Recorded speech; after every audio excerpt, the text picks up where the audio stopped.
সেনাপতি জাহাঙ্গা হুজুর। এই কি করেছো আমার রাজ্যের হাল? আমার রান্না করা বিরিয়ানি খেয়ে তুমি করেছো কি হাল?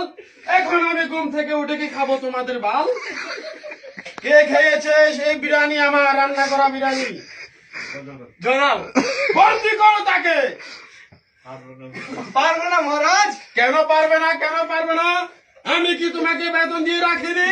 এখনো 3 মাসের বেতন বাকি রয়েছে জাহাপনা। কে বলেছে? এত বড় মিথ্যা অপবাদ আমার প্রতি কে দিয়েছে?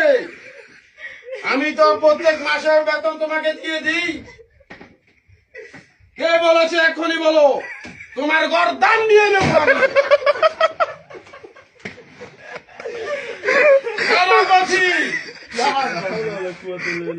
এখনো কথা বলছো না? কে বলেছে তোমাকে মিথ্যা অপবাদ আমার প্রতি দিতে? জয়নাল দিয়েছে। কেউ